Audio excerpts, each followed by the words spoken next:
हमको अब जीने का मन नहीं, ये लोग हमको टॉर्चर कर रहे हैं और ये हमको मारना चाहते हैं, मैं मर जाऊँ। दी मैं आपकी अभी भी ऑन कैमरा मैं कह रही हूँ ये सारी बातें।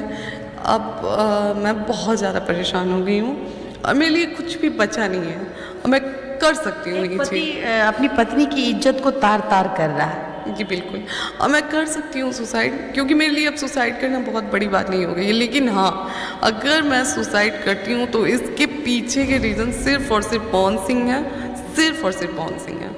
ज्योति सिंह खुल के इंटरव्यू दिए और उसमें बता रहे हैं कि अब वो परेशान हो चुके हैं और कहीं ना कहीं इसकी जिम्मेवार देखा जाए तो पावर स्टार पवन सिंह को ठहराते हुए नजर आ रही हैं। अगर मेरे साथ कुछ भी होता है तो पावर स्टार पवन सिंह जिम्मेवार होंगे। लेकिन इसी पे बात कर लेते हैं कि क्या उनका पहला पत्नी का राज खुलते हुए भी नजर आ रहा है और ज्योति सिंह इसी विषय पर बताते हुए नजर आ रही हैं कि उनकी पहली पत्नी का मतलब कि सुसाइड नहीं, ये मर्डर हुआ था और किस तरीके से इसमें बातचीत हो रहा है। स्किप मत करिएगा, एकदम फुल वीडियो देखिएगा और बाकी प्रतिक्रियाओं पर विशेष तरीके से बात होगा, जो कि इस वीडियो में पहले इंटरव्यू देखिए। जो आज आपके बारे में आके स्टेटमेंट दे रहे हैं कि आप बहुत अच्छे हैं, वही लोग मेरी आपकी बुराई किए हैं। और लोग कैसे कैमरे के सामने वो कर देते हैं कि अरे नहीं पवन सिंह तो बहुत अच्छे इंसान हैं, ये हैं वो हैं। सब चीज़ साइड करिए, इतने अच्छे इंसान है तो 3 महीने में आपकी तो बीवी कैसे मर जाती है, कैसे मर जाती है? आपके पापा ने कहा कि एक बीबी बनने। मैं कहूँगी दीदी आपसे कि अगर पॉसिबल हो तो जाइए आप नीलम के मम्मी पापा का इंटरव्यू फिर से लीजिए और मंदिर में ले जाके कसम खिलाइए उन्हें कि आपकी बेटी के साथ क्या हुआ था, आज बोल दीजिए, क्योंकि दूसरी बेटी का सवाल है। मैं जरूर जाऊंगी। अगर कोशिश करिए, हो सकता है तो नीलम के मम्मी पापा को कांटेक्ट करिए, क्योंकि अंदर की चीज़ें मुझे पता है, मैंने सुना है। अगर आप पॉसिबल है आप कांटेक्ट करिए। और मैं हुआ था जो आपने सुना, एक सुनी सुनाई बातें आती है। मैं उसी घर के लोगों ने मुझे बोला है कि नीलम को मार दिया गया था। अब कितनी सच्चाई है मुझे नहीं पता, लेकिन आपसे मैं रिक्वेस्ट करती हूँ। एक कहा जाता है कि एक पत्नी चली गई, उसके गम में लोग सुधर जाते हैं, या कभी ऐसा कुछ हो जाता है तो दूसरी पत्नी को तो वो अच्छे से रखेंगे। दीदी आप एक चीज़ बताइए कि मेरे से शादी होती है, मेरे से शादी के बाद नीलम की पुण्यतिथि मनाई जाती है। उससे पहले आप बता दें, मेरे शादी से पहले मतलब 3 साल हो गए थे मरे हुए उन्हें। उस 3 साल में पुण्यतिथि क्यों नहीं मना?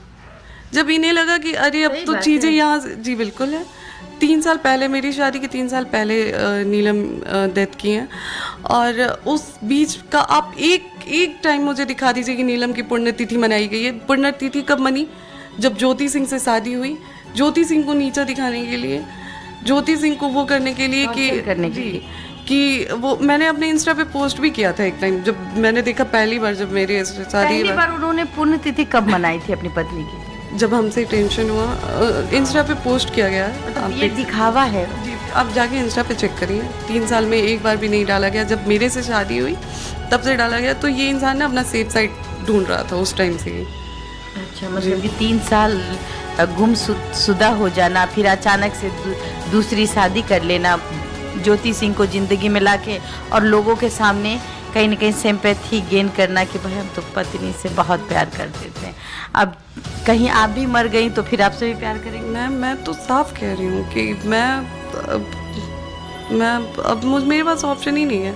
मैंने आपसे भी कई बार बात किया तो मैं फ्रस्ट्रेशन हुई जब आपके पति ने आप पे लांछन लगाया। उस वक्त आप बहुत गुस्से में थी, आप रो रही थी और कह रही थी कि हम मर जाएंगे दीदी। कि बात एक पति और पत्नी की नहीं थी, बात थी कि एक बाप, मेरा बाप सुन रहा है ये सारी चीज़ें, मेरे अंकल देख रहे हैं, मेरा भाई देख रहा है, मेरी बहनें हैं जिनकी शादी होनी है। क्या इफेक्ट पड़ेगा इन सब चीज़ों से? कहीं ना कहीं आपके रिश्ते ने आपके भाई बहन पर भी ब्रेक लगा दिया। बिल्कुल लगाया है। मैंने पहले भी इंटरव्यू में, मेरी जो बीच वाली सिस्टर है वो पापा से कहती है कि नहीं पापा मैं शादी ही नहीं करूँगी।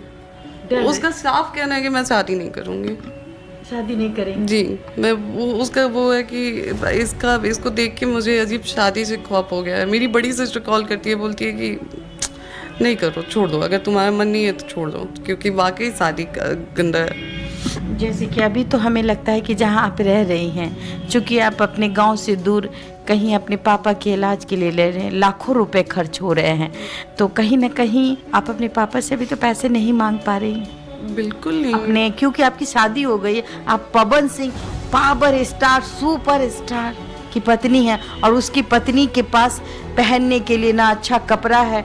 मैं आपके पिता की बात नहीं कह रही हूँ, आपको नहीं लगता कि पवन सिंह सुपर स्टार है और उसकी बीवी भिखारी है?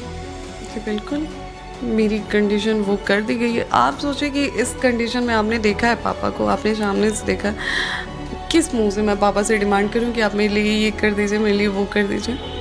और मैं करूंगी तो मेरी बहन जो है, मेरे भाई जो हैं, उनके लिए कौन सोचेगा? क्योंकि खर्चे हो रहे हैं, बहुत सारे खर्चे हो रहे हैं। अब आपके पापा के पीछे तो अब हमें लगता है कि अभी तक में 20-25 लाख रुपए खर्चे हो गए होंगे। जी हमने दिखाया है, जब से ट्रीटमेंट चल रहा है काफ़ी खर्च हो गया है, काफ़ी ज़्यादा। और यहाँ रहना, पॉश इलाके में रहना, खाना पीना कितना टफ है, क्योंकि जब आप किसी फ्लैट में रहते हैं तो आप सब सारे साधनों को लेके नहीं रह सकते, किराए पे रहते हैं। पापा की दवाई, पापा को डॉक्टर के पास ले जाना, फिर भाई बहन की पढ़ाई, उस पर क्या करें? ये एक तो ये रूम भी जल्दी जल्दी में लिया क्योंकि हॉस्पिटल के पास में है जहाँ पापा का ट्रीटमेंट चल रहा है, वहाँ से पास में है ये रूम। तो अभी हम रूम लेके अभी सेट करने का सोच ही रहते, तब तक पापा की तबीयत ख़राब हो गई। अचानक से पापा को यहाँ पे आना पड़ा क्योंकि लगातार पापा की पेट की स्वेलिंग मतलब और ज़्यादा हो रही थी। तो पापा का कॉल है, तो हमने बोला आ जाइए बनारस ही दिखा लेते हैं।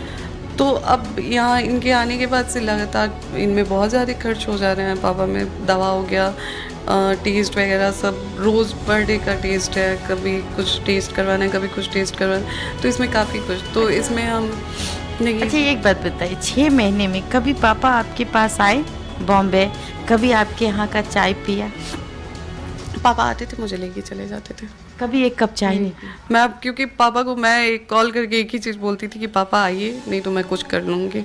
और पापा आपके घर का एक कप पानी भी, एक कहते हैं ना कि जो बाप होता है अपने ससुराल का पानी नहीं पीता है, तो वो क्या वो वहाँ का माहौल ऐसा होता था ना बता दी, मैं आपको बता रही हूँ कि आप खाने की तो दूर की चीज़ें, आपके गले से पानी नीचे नहीं जाएगा, वहाँ का माहौल ऐसा होता था।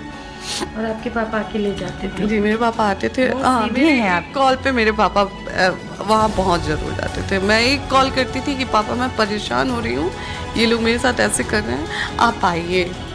तो ये चीज़ था, और ये चीज़ मेरी सास भी बोलती थी कि हाँ इसका बाप इसके लिए एक्टिव रहता है।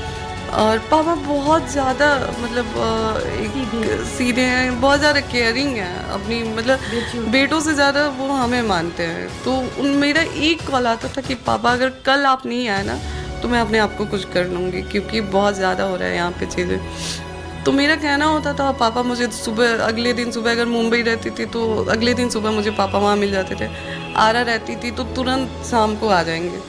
जैसे कि देखा जाए इंटरव्यू जिस तरीके से ज्योति सिंह दी है और कहीं ना कहीं खुलासा कर दी है पावर स्टार पवन सिंह के बारे में कि वो सुसाइड नहीं था, पहला पत्नी को लेकर वो मर्डर हुआ था, और इसको देखते हुए कहीं ना कहीं इस तरीके से चेतावनी दे रही है ज्योति सिंह कि अगर मेरे साथ कुछ भी घटना होता है या मैं कुछ कर लेती हूँ तो इसकी जिम्मेवारी पूरा देखा जाए तो पावर स्टार पवन सिंह पर जाएगा। और इसी को लेके अब देखा जाए तो पावर स्टार पवन सिंह जो कि ज्योति सिंह को मतलब कि तलाक नहीं दे रहे हैं। मतलब कहने वाली बात है कि यहाँ पे एक तरीके से देखा जाए तो स्वाभिमानी होते जा रहे हैं पावर स्टार पवन सिंह, और कहीं ना कहीं इस तरीके से जो कि ट्रोलिंग और परेशान करने वाली मामला बनते जा रहा है। और इस वीडियो में जो कि ज्योति सिंह पूरा खुलासा कर चुकी है कि वहाँ पे पहला पत्नी का यानी सुसाइड नहीं हुआ था, मर्डर हुआ था। तो फिलहाल यही जानकारी था। मेरे चैनल पर नए हैं तो सब्सक्राइब कर लीजिएगा और लाइक कर दीजिए ताकि हम लोगों का मोटिवेशन बनता रहे, इस तरीके से और भी अपडेट और जानकारी